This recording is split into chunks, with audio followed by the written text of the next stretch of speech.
ಪ್ರಿಯ ವೀಕ್ಷಕರೇ, ನಾವಿಂದು ಒಬ್ಬ ವಿಶಿಷ್ಟ ವ್ಯಕ್ತಿತ್ವವನ್ನು ಹೊಂದಿರುವಂತಹ, ಹಾಗೆಯೇ ಕನ್ನಡ ಉಪನ್ಯಾಸಕರು ಆಗಿರುವಂತಹ, ಕನ್ನಡ ಸಾಹಿತ್ಯದಲ್ಲಿ ಅಪಾರ ಜ್ಞಾನವನ್ನು ಹೊಂದಿ ಸಾಹಿತ್ಯ ಆಸಕ್ತರು ಆಗಿರುವಂತಹ ಒಂದು ವಿಶಿಷ್ಟ ವ್ಯಕ್ತಿಯನ್ನು ಇದೀಗ ಪರಿಚಯಿಸಲಿಕ್ಕಿದ್ದೇವೆ. ಕಾರವಾರದ ಸರ್ಕಾರಿ ಪದವಿ ಪೂರ್ವ ಕಾಲೇಜಿನಲ್ಲಿ ಕನ್ನಡ ಉಪನ್ಯಾಸಕರಾಗಿ ಸೇವೆ ಸಲ್ಲಿಸುತ್ತಿರುವಂತಹ ಶ್ರೀಯುತ ರಾಮಮೂರ್ತಿ ನಾಯಕ್ ಸರ್ ಮನೆಯಲ್ಲಿ ನಾವೀಗ ಇದ್ದೇವೆ. ಸರ್ ನಮಸ್ಕಾರ.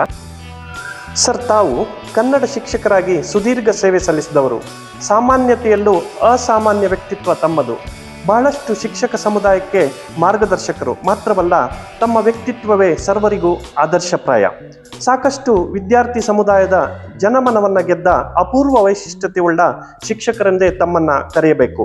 ಕನ್ನಡ ಸಾಹಿತ್ಯ, ನಾಡು, ನುಡಿ, ಚಿಂತನೆಗಳಿಗೆ ತಮ್ಮ ಕೊಡುಗೆ ಅಪಾರವಾದುದು. ಇಂದು ನಮ್ಮ ಮಾನ್ವಿತಾ ಯೂಟ್ಯೂಬ್ ಚಾನೆಲ್ ಜೊತೆ ತಾವು ಇದ್ದೀರಿ. ತಮ್ಮ ಸರಳ ಸಜ್ಜನಿಕೆಯ ಮಾತ್ರ ಹೃದಯದ ವೈಶಿಷ್ಟ್ಯಪೂರ್ಣ ವ್ಯಕ್ತಿತ್ವವನ್ನು ಜನತೆಗೆ ಪರಿಚಯಿಸುವ ಉದ್ದೇಶ ನಮ್ಮದು. ಸರ್, ನಮ್ಮ ಮಾನ್ವಿತಾ ಯೂಟ್ಯೂಬ್ ಚಾನೆಲ್ ಕಡೆಯಿಂದ ತಮಗೆ ಪ್ರೀತಿಪೂರ್ವಕವಾದಂತಹ ಸ್ವಾಗತ, ಸುಸ್ವಾಗತ. ಧನ್ಯವಾದ. ಸರ್, ತಾವು ಕಲಿಸಿದ ತಮ್ಮ ಸಂಘ ಪರಿವಾರದಲ್ಲಿ ಬೆಳೆದ ಪ್ರತಿಯೊರ್ವ ವಿದ್ಯಾರ್ಥಿಯನ್ನಾಗಲಿ ವ್ಯಕ್ತಿಯನ್ನಾಗಲಿ ಮಾತನಾಡಿಸಿದಾಗ ತಮ್ಮ ಬಗ್ಗೆ ಬಹಳ ಪ್ರೀತಿಯಿಂದ, ಧನ್ಯತಾ ಭಾವದಿಂದ ವ್ಯಕ್ತಪಡಿಸುತ್ತಾರೆ. ಇದರ ಹಿಂದಿನ ತಮ್ಮ ಪರಿಶ್ರಮ ಏನು? ವಿದ್ಯಾರ್ಥಿ ಸಮುದಾಯಕ್ಕೆ ತಾವು ಅತ್ಯಂತ ಇಷ್ಟವಾದ ಶಿಕ್ಷಕರಾಗಲು ಏನು ಕಾರಣ? ಇದರ ಗುಟ್ಟೇನು ಎಂಬುದನ್ನು ತಿಳಿಸಿಕೊಡ್ಬೋದಾ ಸರ್? ಭಾಳ ಅದ್ಭುತವಾದ ಪ್ರಶ್ನೆಯನ್ನು ಕೇಳಿದ್ದೀರಿ. ಹೆಚ್ಚಾಗಿ ಮುಖ್ಯವಾಗಿ ನೀವು ವಿದ್ಯಾರ್ಥಿಗೆ ಮಹತ್ವ ಕೊಟ್ಟು ನಾನೆಷ್ಟು ಅವ್ರ ಮೇಲೆ ಪ್ರಭಾವ ಬೀರಿದ್ದೀನಿ ಅನ್ನೋದನ್ನು ನೀವು ಭಾಳ ಚೆನ್ನಾಗಿ ಗ್ರಹಿಸಿದ್ದೀರಿ. ತಮ್ಮ ಅದು ಸತ್ಯ. ಪಾಠದ ಪ್ರಭಾವ. ಎಸ್, ಆ ಪಾಠದ ಪ್ರಭಾವ ನನ್ನ ಕವಿತ್ವದ ಪ್ರಭಾವ ಕೂಡ ಅವ್ರ ಮೇಲೆ ಇದೆ. ನಿಜ ಸರ್. ಅದು ಅಲ್ಲದೆ ಮಾತೃಹೃದಯ ಅಂತೇಳಿ ಹೇಳಿದ್ರಿ. ಮತ್ತು ನೀವು ಹೇಳಬೇಕಿದ್ರೆ ಯಾವುದನ್ನು ಹೇಳಿದಾಗ ನನಗೆ ಅಲ್ಲ ಅಂತೇಳಿ ಅನಿಸ್ಲೇ ಇಲ್ಲ. ಇದನ್ನು ಭಾಳ ಚೆನ್ನಾಗಿ ಸ್ವೀಕರಿಸ್ತೀನಿ, ಯಾಕಂದ್ರೆ ಸತ್ಯ. ಚಿಕ್ಕಂದಿನಿಂದಲೂ ನಾವು ನಿಮ್ಮನ್ನು ಗಮನಿಸ್ತಾ ಇದ್ದೇವೆ ಸರ್. ಎಸ್, ಅದು ನೀವು ಗ್ರಹಿಸಿದ್ದೀರಲ್ಲ, ಅದು ಭಾಳ ಮುಖ್ಯ. ನನ್ನನ್ನು ಗ್ರಹಿಸಿದವರು ಭಾಳ ಕಡಿಮೆ, ಅಥವಾ ಗ್ರಹಿಸಿರ್ಬೋದು ಬಟ್ ಗುರುಸೋದಿಲ್ಲ, ದೂರ ಇಡ್ತಾರೆ ಅಂತೇಳಿ ನನಗೆ ಗೊತ್ತು. ಆದರೆ ಅದನ್ನು ದಾಟಿ ಬರ್ತೀನಿ ಅನ್ನುವಂಥ ಆತ್ಮವಿಶ್ವಾಸ ಕೂಡ ನನಗೆ ಇದೆ. ನಿಜ ಸರ್. ಮುಖ್ಯವಾಗಿ ನಾನು ಕನ್ನಡ ಪಾಠಕ್ಕಿಂತಲೂ ಹೆಚ್ಚಾಗಿ ನಾನು ಮಕ್ಕಳಿಗೆ ಮೌಲ್ಯ, ಬದುಕಿನ ಬಗ್ಗೆ ಭಾಳ ಮಹತ್ವವನ್ನು ಕೊಡ್ತೀನಿ. ಕನ್ನಡದ ಪಾಠದ ಹೊರತಾಗಿ ಬದುಕಿನ ಮೌಲ್ಯದ ಬಗ್ಗೆ ಸಹ ತಿಳಿಸ್ಕೊಡ್ತೀರಿ ಮಕ್ಕಳಿಗೆ. ಮುದ್ದಾಮ್. ಅದು ಅಲ್ಲದೆ ನನ್ನ ಎಲ್ಲ ಇಲ್ಲಿಂದ ಆರಂಭದಿಂದಲೂ ನನ್ನ ವಿದ್ಯಾರ್ಥಿಗಳು 100% ಕೊಟ್ಟಿದ್ದೀನಿ ಕನ್ನಡದಲ್ಲಿ. ಹಾಂ ಸರ್. ಕೆಲವೊಮ್ಮೆ ಒಂದೆರಡು ಆಗಿರ್ಬೋದು, ಬಟ್ ಹೆಚ್ಚಾಗಿ ಆ ವಿದ್ಯಾರ್ಥಿಗಳು ಚೆನ್ನಾಗಿ ಸ್ಕೋರ್ ಮಾಡ್ತಾರೆ, ಚೆನ್ನಾಗಿ ಪಾಸ್ ಆಗ್ತಾರೆ ಅಂತೇಳಿದ್ರೆ ಅವರು ಆ ಉಪನ್ಯಾಸಕನನ್ನು, ಆ ಶಿಕ್ಷಕನನ್ನು ಪ್ರೀತಿಸ್ತಾರೆ ಅಂತೇಳಿ ಅರ್ಥ. ನಿಜ ನಿಜ, 100% ಸತ್ಯ. ಮಾದರಿ ಶಾಲೆ ಬಾಸ್ಕೋಡ್ ಅಲ್ಲಿ ಭಾಳ ಹಿನ್ನೆಲೆ ಇರುವಂಥ ಒಂದು ಶಾಲೆ. ಸ್ವಾತಂತ್ರ್ಯ ಯೋಧರು, ಆಮೇಲೆ ಸುಬೋಧಯಕ್ಷಗಾನ ಮಂಡಳಿಯ ಅದ್ಭುತ ಕಲಾವಿದರು ಇವರೆಲ್ಲ ಅಲ್ಲಿ ಕಲ್ತಿದ್ದಾರೆ. ಅಂಥ ಶಾಲೆಯಲ್ಲಿ ಕಲ್ತಿದ್ದೀನಿ. ಅದು ಅಲ್ಲದೆ ಉತ್ತಮ ಶಿಕ್ಷಕರು ಕೂಡ ಇದ್ದರು. ಹೆಚ್ಚಾಗಿ BM ನಾಯಕ್, ಆನಂತರ JH ನಾಯಕ್ ಅಂತೇಳಿ ಒಬ್ಬರು ಬಂದರು. ಅವರು ಮಾದರಿ ಶಾಲೆಯ HM ಆಗಿದ್ದರು. ನಾನು ನನ್ನ ಬದುಕಿಗೆ ಹೋದಾಗ ಅವರನ್ನು ನಾನು ಅನುಕರಿಸಿದ್ದೀನಿ.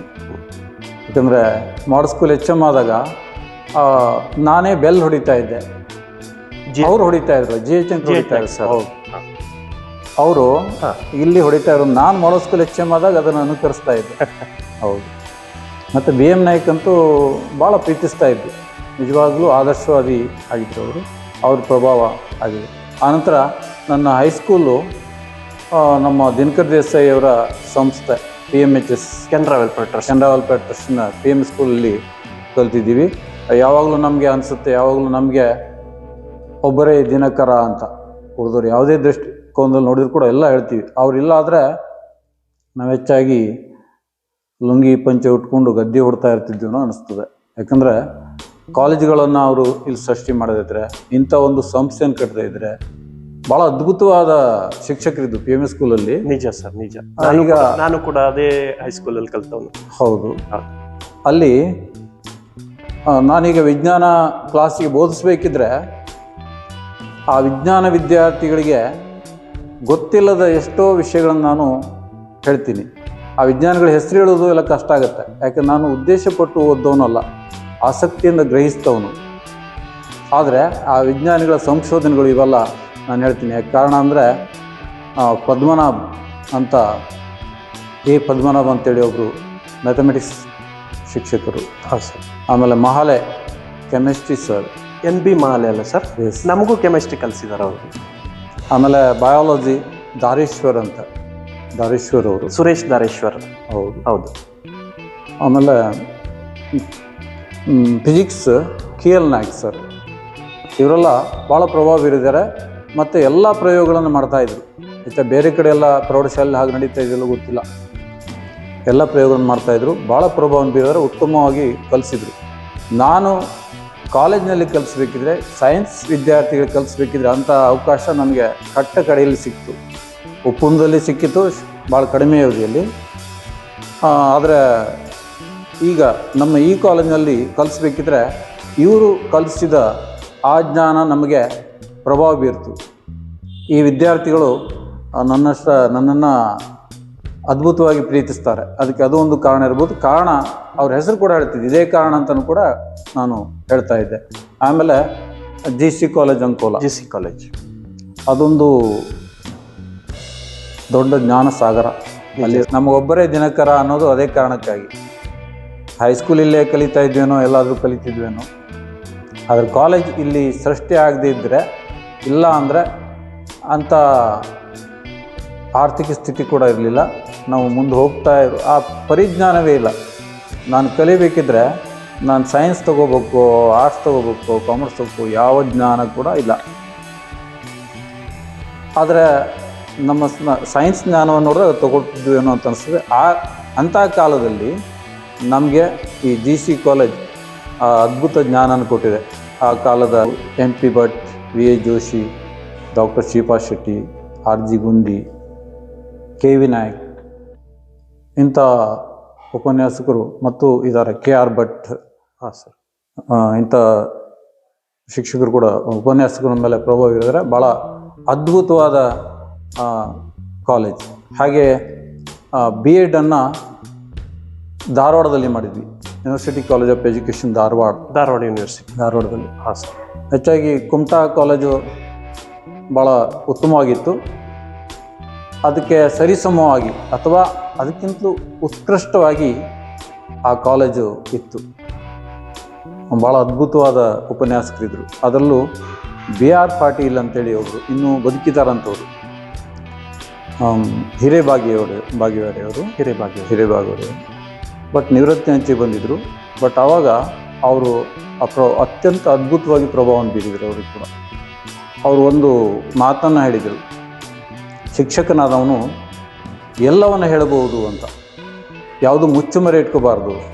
ನಿಮ್ಮ ಶೈಕ್ಷಣಿಕ ಮನೋವಿಜ್ಞಾನ ಅದು ಇದು ಏನೋ ಹೇಳ್ತಾವೆ, ಅದೇನು ಬೇಕಾಗಿಲ್ಲ, ಎಲ್ಲ ವಿಷಯಗಳನ್ನು ವಿದ್ಯಾರ್ಥಿಗಳಿಗೆ ಹೇಳಿ ಅಂತ. ಅದು ನಮ್ಮ ಜ್ಞಾನದ ಬಾಗಿಲನ್ನು ತೆರೆಸ್ಬಿಡ್ತು. ಭಾಳ ಅದ್ಭುತವಾದ ಮಾತು.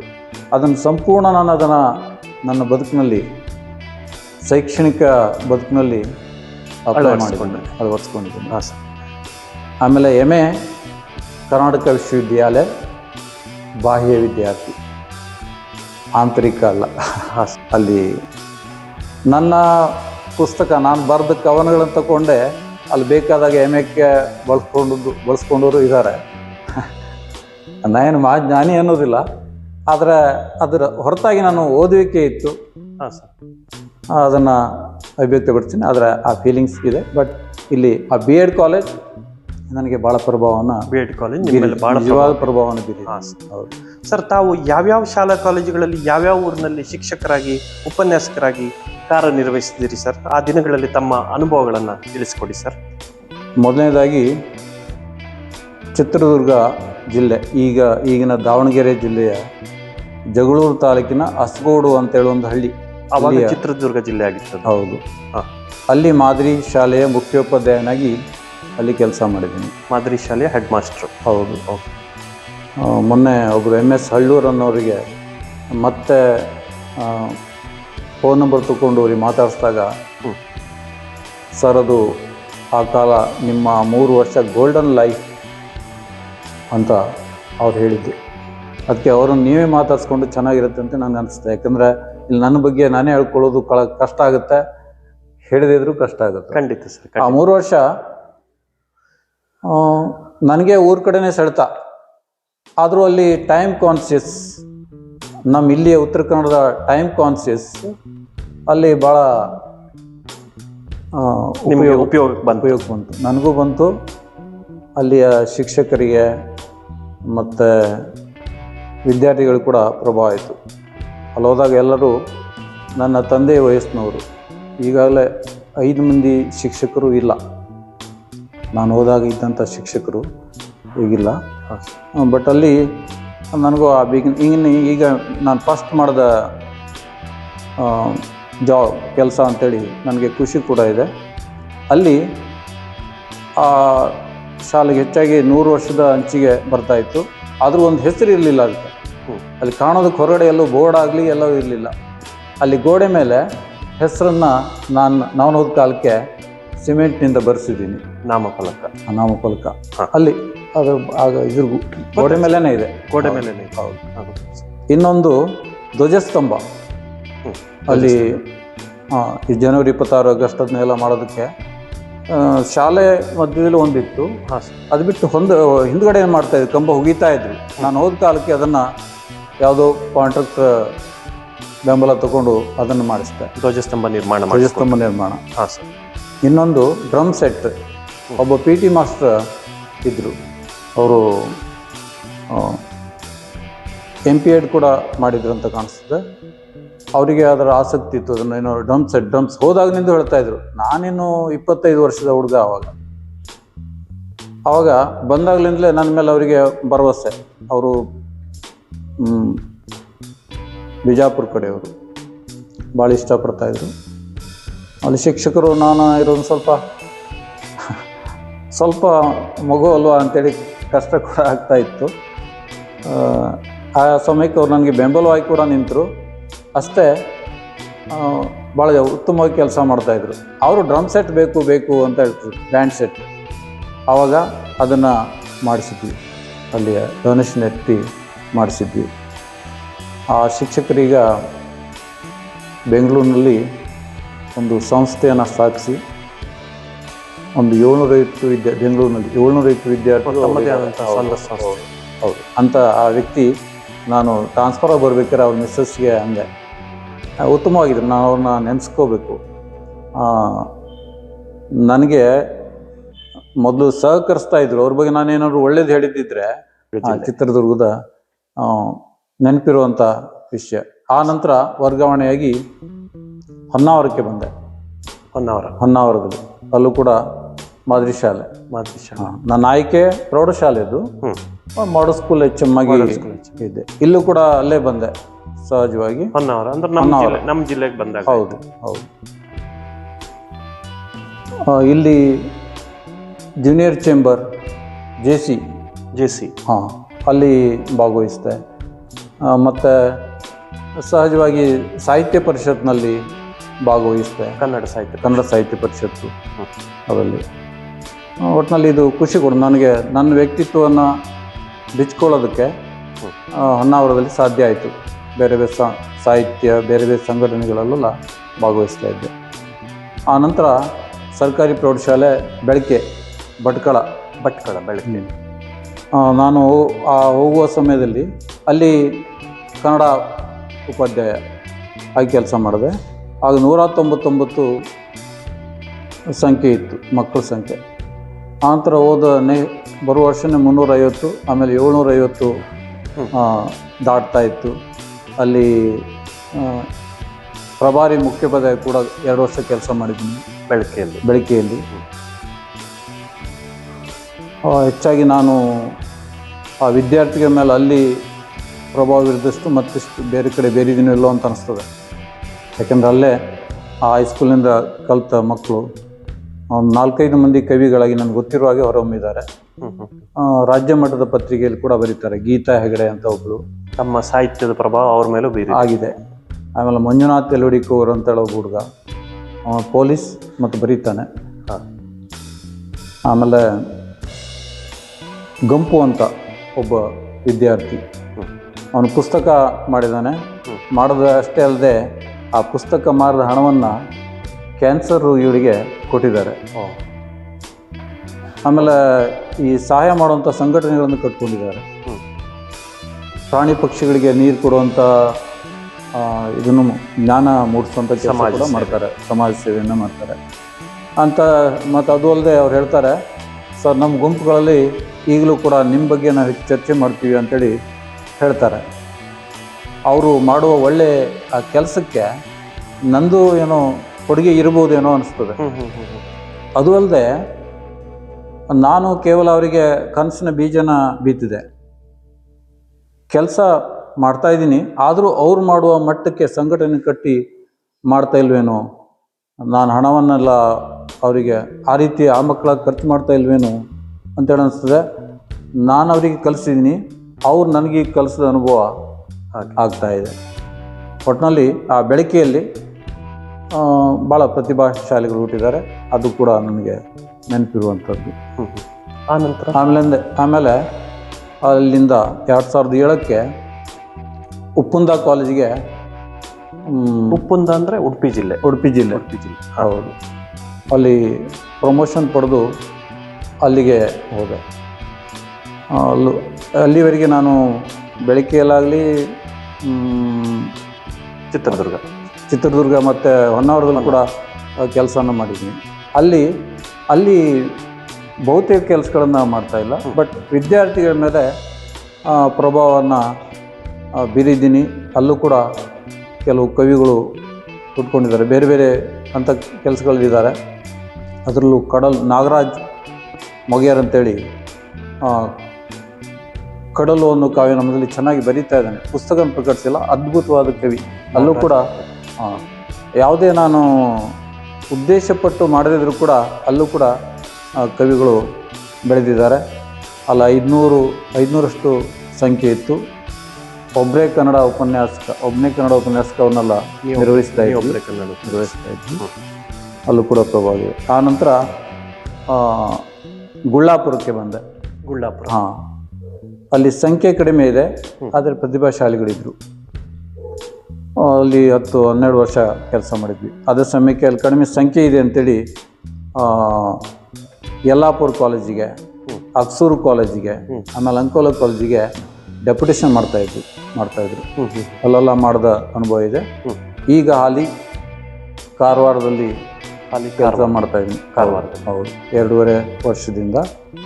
ಸರ್, ತಮ್ಮ ಮೂಲ ಊರು, ತಂದೆ ತಾಯಿ, ಶಿಕ್ಷಕರು, ಗೆಳೆಯರು, ಇದ್ರ ಬಗ್ಗೆ ಸ್ವಲ್ಪ ತಿಳಿಸ್ಕೊಡ್ತೀರಾ? ಇದು ನಮ್ಮ ಪ್ರೇಕ್ಷಕರ ಕುತೂಹಲಕರವಾದಂಥ ಪ್ರಶ್ನೆ. ನನ್ನ ತಂದೆ ಸುಬ್ರಾಯ್ ರಾಮನಾಯಕ್ ಅಂತೇಳಿ. ಸುಬ್ರಾಯ್ ರಾಮನಾಯಕ್.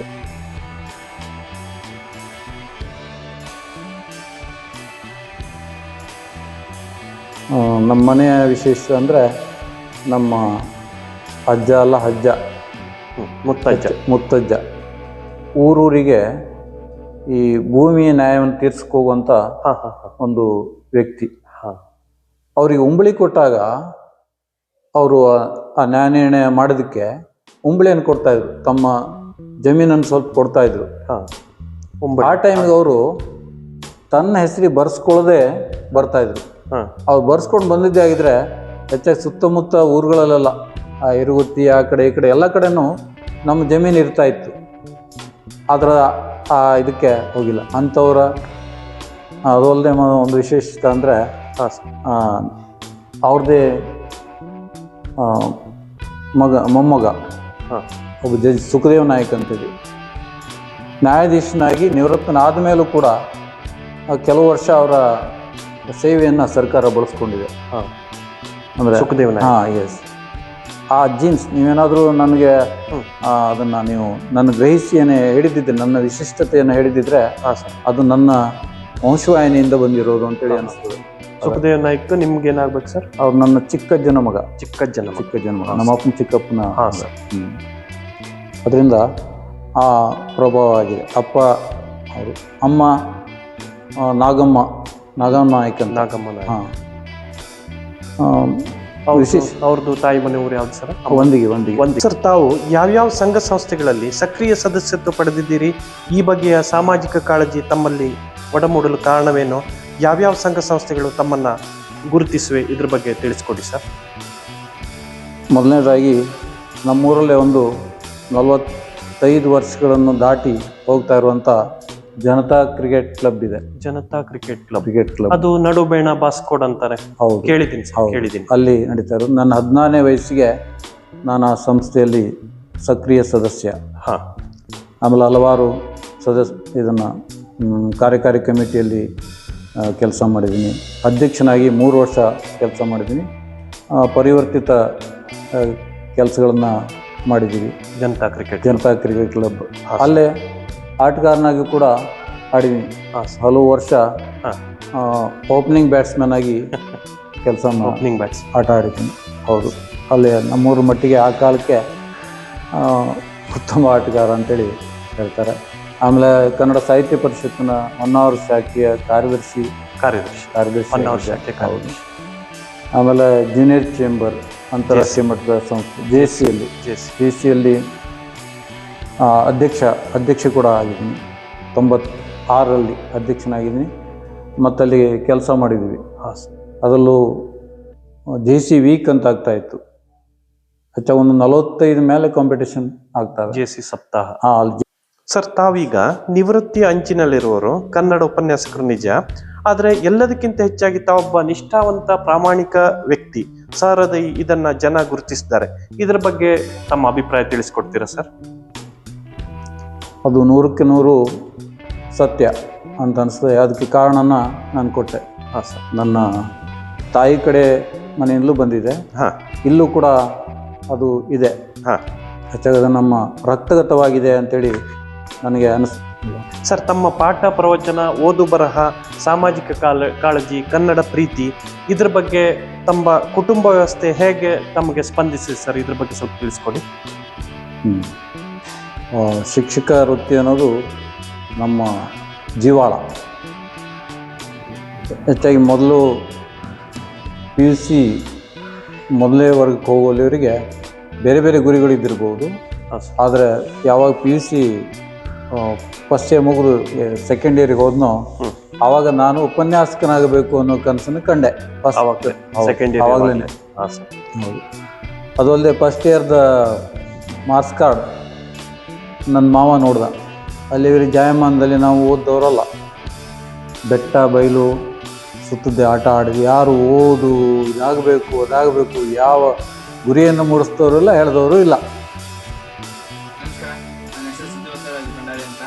ನಾನು ಪ್ರೆಸೆಂಟ್ AMCBI ಸ್ಟಡಿ ಮಾಡ್ತಿದ್ದೀನಿ. ಯಾಕಂದ್ರೆ ಯಾರ ಹತ್ರ ಟ್ಯಾಲೆಂಟ್ ಇರುತ್ತದು ನೀವು ಹಂಗೆ ಇಟ್ಕೊಂಡು ಮುಚ್ಚಾಕ್ಬೇಡಿ. ಅದನ್ನ ತೆಗೆದು ಓಪನ್ ಮಾಡಿ ಹೇಳ್ರಿ, ನಿಮ್ದು ಏನೇನು ಟ್ಯಾಲೆಂಟ್ ಇದೆ, ನಿಮ್ಗೆ ಏನು ಬರುತ್ತೆ ಏನಿಲ್ಲ ಇದ್ರೂ ಇವನ ಹತ್ರ ಇದೆ ಅಂತ ಟ್ಯಾಲೆಂಟ್ ಅಂತ ಅವ್ರಿಗೆ ಗೊತ್ತಾದ ತಕ್ಷಣ ನಿಮ್ಗೆ ಯಾರ್ದು ಹೆಸರು ಕೊಡ್ತೀರಾ ಅಂತಂದಾಗ ಯಾವ ವ್ಯಕ್ತಿನೂ ಕೈ ಎತ್ತಲ್ಲ. ಯಾಕಂದ್ರೆ ಅವ್ರಿಗೆ ಒಂಥರ ಮುಜುಗರ. ಎಲ್ಲರೂ ನನ್ನ ನೋಡ್ತಾರೆ, ಎಲ್ಲರೂ ನನ್ನೇ ನೋಡ್ತಾರೆ ಅನ್ನೋ ಒಂಥರ ಇರುತ್ತೆ. ಆ ಟೈಮಲ್ಲಿ ಸರ್ ಹೇಳ್ತಾರೆ, ಇವ್ನು ಮಾಡ್ತೇನೆ, ನೀವು ಕೇಳ್ಕೊಳ್ಳಿ, ಇವ್ನು ಮುಗಿಸ್ತೇನೆ ಅನ್ನೋದೊಂಥರ ಮಾಡಿಸ್ತಿದ್ರು ನಮಗೆ. ಆ ಟೈಮಲ್ಲಿ ಏನಿಸ್ತಿತ್ತು, ನಮಗೆ ಒಂಥರ ಖುಷಿಯಾಗಿ ಸರ್ ನಮ್ಮ ಟ್ಯಾಲೆಂಟ್ನ ಹೆಂಗಂದ್ರೂ ತೆಗಿತಿದ್ದು ಹೊರಗಡೆ ಅಂತ ಒಂಥರ ಖುಷಿ ಆಗ್ತಿತ್ತು, ಒಳ್ಳೆ ಖುಷಿ ಇರ್ತಿತ್ತು. ಮತ್ತು ಅದೇ ಥರ ಫ್ರೆಂಡ್ಸ್ ಜೊತೆ ಆಗಲಿ, ಅವ್ರ ಜೊತೆ ಸರ್ಕಲಲ್ಲಿ ಇರೋದಾಗಲಿ, ಯಾವ ವ್ಯಕ್ತಿನ ಅದು ದಾರಿ ಹಿಡಿತದಂದರೆ ಅವ್ನಿಗೆ ಗೊತ್ತಾಗ್ತು. ಸರ್ ಆ ಹುಡುಗನ ಕರೆಸ್ತಿದ್ರು, ನೀನು ದಾರಿ ತಪ್ಪಿದ್ಯಾ, ಸರಿ ಮಾಡ್ಕೊ ಇನ್ನ ಅಂತ ಒಂದ್ಸರಿ ವಾರ್ನಿಂಗ್ ಕೊಡ್ತಿದ್ರು. ಅದ್ರ ಬಗ್ಗೆ ನಮಗೆ ಅಪ್ಪ ಅಮ್ಮನ ಬಗ್ಗೆ ಭಾಳ ಅಭಿಮಾನ ಆಗ್ತದೆ. ಹೇಳಿ ಫ್ರೀ ಆಗಿಬಿಟ್ಟು. ಆನಂತರ ಮಾವನ ಹತ್ರ ಹೋಗಿ ಮಾರ್ಕ್ಸ್ ಕಾರ್ಡನ್ನು ಕೊಟ್ಟೆ. ಸಾಮಾನ್ಯ ಸ್ಕೋರ್ ಮಾರ್ಕ್ಸ್ ಕಾರ್ಡ್ ನೋಡಿ ಮಾವ ಅಂದ, ಹೆಚ್ಚಾಗಿ ಗೌತಮ್ ಬುದ್ಧನಿಗೆ ಬೋಧಿ ಗಯಾದಲ್ಲಿ ಬೋಧಿ ವೃಕ್ಷದ ಕೆಳಗೆ ಜ್ಞಾನೋದಯ ಆದ್ರೆ ನನಗೆ ಆಗಿದ್ದು ಮಾವನ ಅಂಗಡಿಯಲ್ಲಿ. ಕಾಲೇಜಿಂದ ಅಲ್ಲೇ ಒಂದ್ಗೆ ಹತ್ರ ಅವ್ರ ಅಂಗಡಿ ಇತ್ತು. ಅದನ್ನ ಕೊಟ್ಟಾಗ ನೀನು ಓದ್ದೆ ಇಷ್ಟು ಮಾರ್ಕ್ಸ್ ತಗೊಳ್ತಿ, ಓದಿದ್ರೆ ಏನಾಗಬಹುದು ಅಂತ ಅಂದ್ರು. ಆವಾಗ ಓದ್ಲಿಕ್ಕೆ ಆರಂಭಿಸಿದೆ. ಆದ್ರೆ ಉಳಿದ ಪುಸ್ತಕಗಳನ್ನ ಓದುವ ಹವ್ಯಾಸ ನಿಮ್ಮ ಮಾವನೇ ಸ್ಫೂರ್ತಿ. ಮಾವ ಬಹಳ ವಿಶಿಷ್ಟವಾಗಿದ್ರು. ಅವ್ರನ್ನ ನಾನು ಕ್ಲಾಸ್ನಲ್ಲೆಲ್ಲ ಹೇಳ್ತೀನಿ. ಆದ್ರೆ ಅವರು ಹೀಗಿದ್ರು ಅಂತ ನಾನು ಚಿಕ್ಕಮ್ಮನ ಮಗಳು ಹೇಳಿದ ಮೇಲೆ ಪಕ್ಕ ಗೊತ್ತಾಗಿದ್ದು. ಅವಳು ಲಂಡನ್ದಲ್ಲಿದ್ದಾಳೆ. ಅವಳು ಬಂದಾಗ ಮಾವ ಹೇಗೆ ಪ್ರಭಾವ ಬೀರ್ತಾ ಇದೆ ಅಂತ ಮಾತಾಡಿದ್ರಿ. ಹೀಗೆ ನಾನು ಹೇಳ್ತೀನಿ, ಆದರೆ ಹಾಗೆ ಇದಾನಂತೇಳಿ ಅನಿಸಿರ್ಲಿಲ್ಲ. ಬಟ್ ಆ ಲೆಕ್ಕದಲ್ಲಿ ನಮಗೆ ಆ ರೊತ್ತಿಗೆ ಮಾವನೇ ಸ್ಫೂರ್ತಿಯಾಗಿದ್ದಾರೆ. ಅವ್ರ ಹೆಸರು ಸರ್? ಮಾವ ವೆಂಕಟರಮಣ ನಾಯಕ. ಒಂದಿಗೆ ಸೋದರ ಮಾವ. ಹೌದು ಸರ್. ತಮಗೆ ಸಾಹಿತ್ಯಾಸಕ್ತಿ ಯಾವ ವಯಸ್ಸಿನಲ್ಲಿ ಮೂಡ್ತು? ತಾವು ಇಂದು ವಿದ್ಯಾರ್ಥಿ ಸಮುದಾಯವನ್ನು ಗೆದ್ದ ಕನ್ನಡ ಶಿಕ್ಷಕರಾಗಿದ್ದೀರಿ. ತಮ್ಮ ಮೇಲೆ ಪ್ರಭಾವ ಬೀರಿದ ಸಾಹಿತ್ಯ ಕೃತಿ ಯಾವುದು ಸರ್? ನನ್ನ 7ನೇ ವರ್ಗದಲ್ಲಿರ್ಬೇಕಿದ್ರೆ ಮೊದಲ ಕವನನ್ನು ಬರೆದೆ. ಅದನ್ನು ಬರೆದಿದ್ದು ಸಂಪತ್ತಿಗೆ ಸವಾಲ್ ಸಿನಿಮಾದ ಅಂತಿತ್ತ ಹೆಣ್ಣು ನಾನಲ್ಲ ಅನ್ನುವ ಆ ಹಾಡನ್ನ ಮಂಜುಳಾ ನೃತ್ಯ ಮಾಡಿದ್ದು. ಅದನ್ನ ಬೇರೆ ಮಾಸ್ಟರ್ BM ನಾಯ್ಕ ಹೇಳಿದ್ರಲ್ಲ, ಅಂತಿಂತ ಮಾಸ್ತರ್ ಇವರಲ್ಲ, ಇವರಂತ ಮಾಸ್ತರ್ ಯಾರು ಇಲ್ಲ ಅಂತೇಳಿ ಮೊದಲು ಬರೆದ ಕವನ ಅದು. ಮೊದಲ ಕವನ 7ನೇ ಕ್ಲಾಸ್ನಲ್ಲಿ ಇದ್ದಾಗ. ಸಂಕೋಚ ಸ್ವಭಾವ ಆಗಿರೋದ್ರಿಂದ ಆಗ್ಲೂ ಇದೆ, ಈಗಲೂ ಇದೆ. ಅದು ಆಗಿರೋದ್ರಿಂದ ನಾನು ಅದನ್ನ ಆನಂತರದ ದಿನಗಳಲ್ಲಿ ಸರ್ ಆನಂತರ ಮುಂದುವರಿತಾ ಇತ್ತು. ಹೈಸ್ಕೂಲಿಗೆ ಹೋದಾಗ ಹೈಸ್ಕೂಲ್ನಲ್ಲಿ ಸರ್ಸ್ ಏನು ಬೈತಾ ಇದ್ರು, ಆ ಬೈಗಳನ್ನೇ ತಗೊಂಡು ಚುಟ್ಕೊಂಡು ಬರೀತಾ ಇದ್ದೆ. ಅಲ್ಲಿ ಹೇಳೋದು ದಿನಕರ ಪ್ರಭಾವ ಆಗಿದೆ. ಆಮೇಲೆ ಕಾಲೇಜಿಗೆ ಹೋದಾಗ ವಾಲ್ ಪೇಪರ್ ಇರ್ತಾ ಇತ್ತು, ಅಲ್ಲಿ ಹುಚ್ಚತ್ತು. ಅಲ್ಲಿ ಉತ್ತಮ ಕವಿ ಅಂತೇಳಿ ಪ್ರಶಸ್ತಿ ಕೂಡ ತಗೊಂಡೆ. ಇನ್ನು ಇದೆ ಅದು. ಅಲ್ಲಿ ದಾಸಾಳ ಅಂತೇಳಿ ಅಲ್ಲಿ ಪ್ರಕಟ ಆಗಿದೆ. ಅಲ್ಲಿ ಬಿಟ್ಟು ಬರಬೇಕಿದ್ರೆ ಆ ಕವನ ಒಂದು ಅಲ್ಲಿ ಬರೆದಿದ್ದೀನಿ, ಬಹಳ ಚೆನ್ನಾಗಿ ಬಂದಿತ್ತು ಆ ಕವನ. ದಾಸಾಳದಲ್ಲೂ ಕೂಡ ದಾಸಾಳದಲ್ಲಿ ಪ್ರಕಟ ಆಗ್ತಾ ಇತ್ತು ಅಲ್ಲಿ. ಹೌದು ಸರ್. ತಮ್ಮ ಸಾಹಿತ್ಯಾಸಕ್ತಿಯನ್ನು ಕಂಡಾಗ ಒಂದು ಪ್ರಶ್ನೆ ಮೂಡುತ್ತದೆ.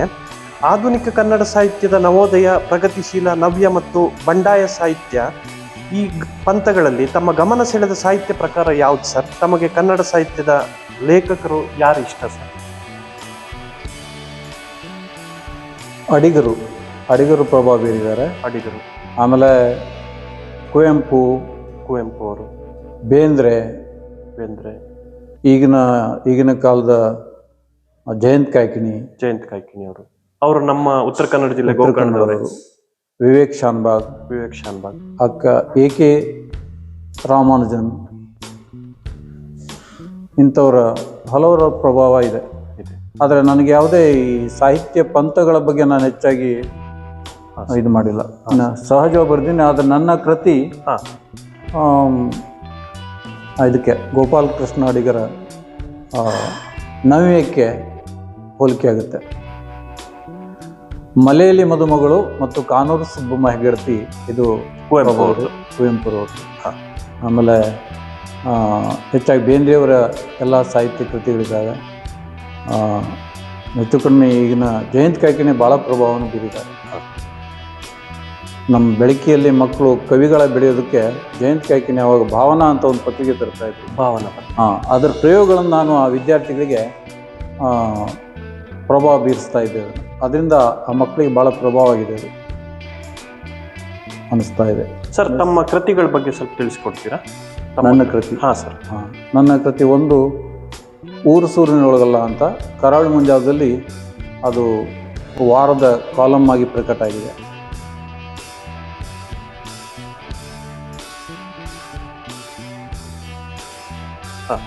ಆಮೇಲೆ ನಾಗರಿಕ ಪತ್ರಿಕೆಯಲ್ಲೂ ಬರೀತಾ ಇದೆ.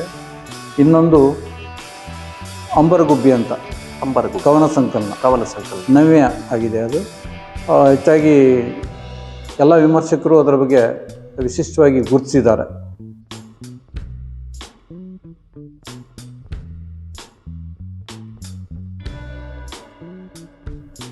ಇದು ಕೂಡ ಪಂಡಿತ ಪಾಮರ್ ಇಬ್ಬರು ಕೂಡ ಒಪ್ಕೊಳ್ತಾರೆ ಅದನ್ನು, ಗದ್ಯ ಕೃತಿಯನ್ನು ಕೂಡ.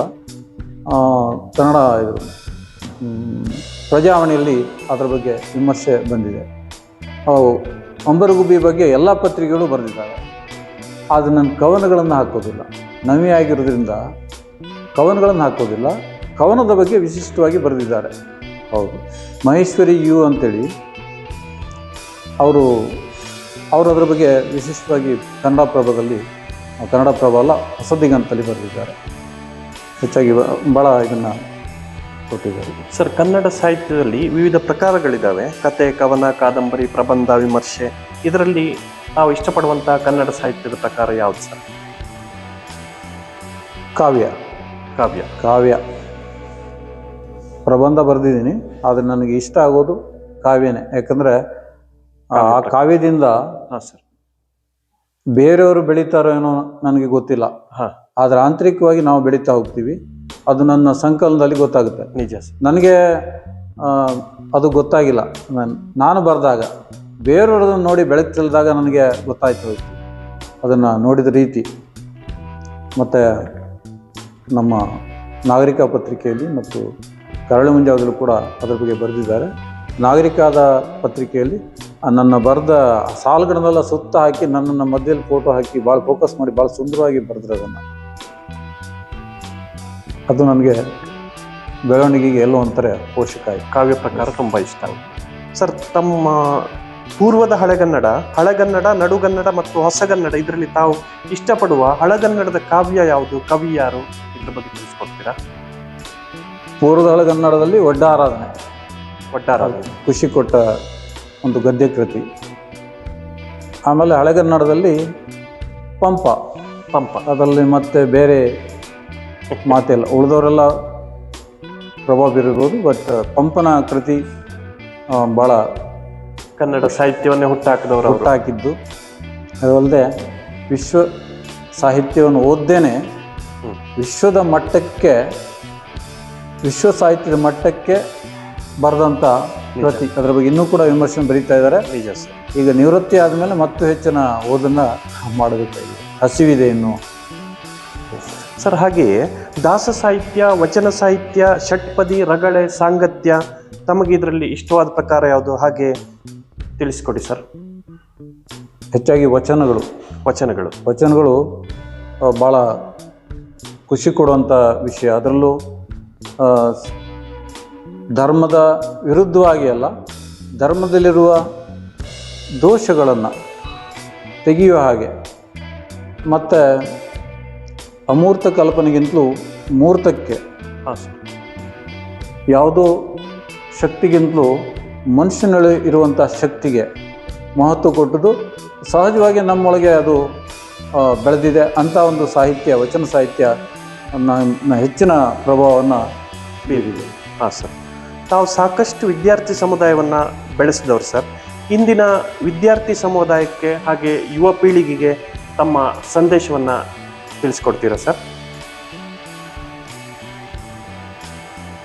ನಿಜವಾಗಿಯೂ ಇದು ಸತ್ಯ ಅನ್ನೋದನ್ನು ಹೆಚ್ಚಾಗಿ ಹೊರಲೋಕ ಅದನ್ನು ನೋಡಲಿಕ್ಕಿಲ್ಲ. ಹೆಚ್ಚಾಗಿ ನಾನು ಪ್ರತಿ ಬಾರಿ ಹೇಳಬೇಕಾದ್ರೂ ಅದನ್ನು ಹೇಳ್ತೀನಿ. ನಾನು ರಾಮಮೂರ್ತಿ ನಾಯಕನಾಗಿ ಹೇಳೋದಲ್ಲ, ಒಬ್ಬ ಉತ್ತಮ ಶಿಕ್ಷಕ, ಉಪನ್ಯಾಸಕ ಇದ್ದರೆ ಹೇಗೆ ವಿದ್ಯಾರ್ಥಿಗಳ ಮೇಲೆ ಪ್ರಭಾವ ಬೀರಬಹುದು ಅನ್ನೋದಕ್ಕೆ ನನಗೆ ನಿದರ್ಶನ ಗೋಚರಿಸ್ತದೆ. ಸರ್, ನಿಮ್ಮ ಶ್ರೀಮತಿಯವರು ಹಾಗೆ ನಿಮ್ಮ ಮಕ್ಕಳ ಬಗ್ಗೆ ತಿಳಿಸ್ಕೊಡ್ತೀರಾ?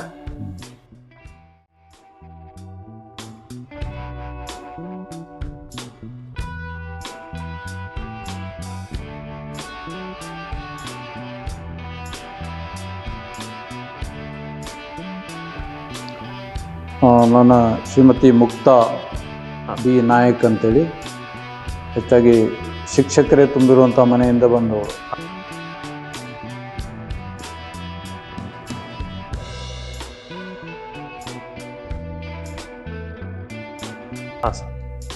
ಮತ್ತು ಬೈಂದೂರಲ್ಲಿ ಪಾಠ ಮಾಡಿದ್ದಾರೆ.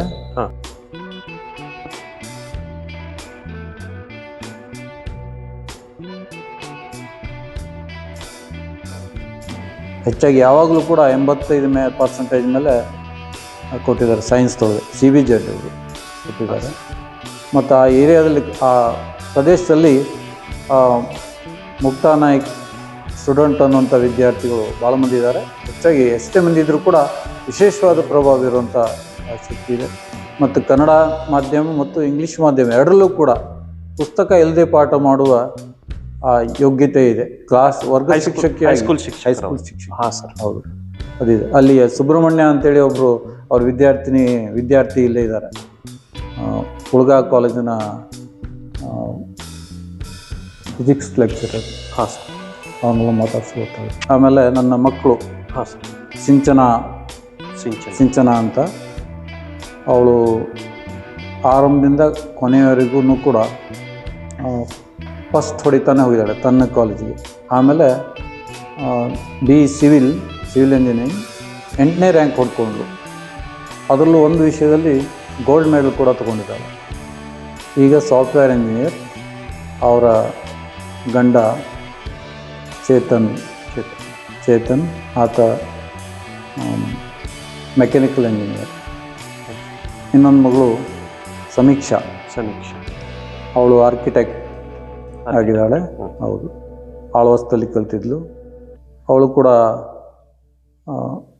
ಸ್ವತಂತ್ರವಾಗಿ ಕೆಲಸ ಮಾಡೋದಕ್ಕೆ ನೋಡ್ತಾ ಇದ್ದಾಳೆ. ಹಾಂ ಸರ್. ಸರ್, ಇಷ್ಟು ಹೊತ್ತಿನವರೆಗೂ ತಮ್ಮ ಜೀವನದ ಸಾಧನೆಯ ವಿವಿಧ ಮಜಲುಗಳನ್ನು ಅತ್ಯದ್ಭುತವಾಗಿ ತಿಳಿಸಿಕೊಟ್ಟಿದ್ದೀರಿ. ಇದು ನಮ್ಮ ಪ್ರಿಯ ವೀಕ್ಷಕರಲ್ಲಿ ಹಲವಾರು ಮಂದಿಗೆ ತುಂಬ ಸಹಕಾರಿಯಾಗಿರುತ್ತೆ ಅನ್ನುವುದು ನನ್ನ ಆಶಯ. ಇಂದಿನ ನಮ್ಮ ಈ ಸಂದರ್ಶನದಲ್ಲಿ ಪಾಲ್ಗೊಂಡು ಜನರಿಗೆ ಉಪಯುಕ್ತ ಮಾಹಿತಿ ನೀಡಿದ ತಮಗೆ ಮಾನ್ವಿತಾ ಯೂಟ್ಯೂಬ್ ಕಡೆಯಿಂದ ಹೃತ್ಪೂರ್ವಕ ಧನ್ಯವಾದಗಳು ಸರ್. ನಮಸ್ಕಾರ. ನನ್ನನ್ನು ಗುರುತಿಸಿ ಇಲ್ಲಿ ಒಂದು ಸಂದರ್ಶನ ಮಾಡೋದಕ್ಕೆ ನಿಮಗೂ ಕೂಡ ಧನ್ಯವಾದ. ನನ್ನ ಮಾತಾಡಿಸಿದ್ದಕ್ಕೆ ನನ್ನೊಳಗಿನ ಉತ್ತಮವಾದ್ದನ್ನು, ಒಳ್ಳೆಯದನ್ನು ಸ್ವಲ್ಪ ಪ್ರಮಾಣದಲ್ಲಿ ಹೇಳೋದಕ್ಕೆ ಸಾಧ್ಯ ಆಗಿದೆ. ನಿಮಗೆ, ನಿಮ್ಮ ಪತ್ನಿಗೆ, ಇಬ್ಬರಿಗೂ ಕೂಡ ತುಂಬ ಹೃದಯದ ಧನ್ಯವಾದಗಳು ಸರ್.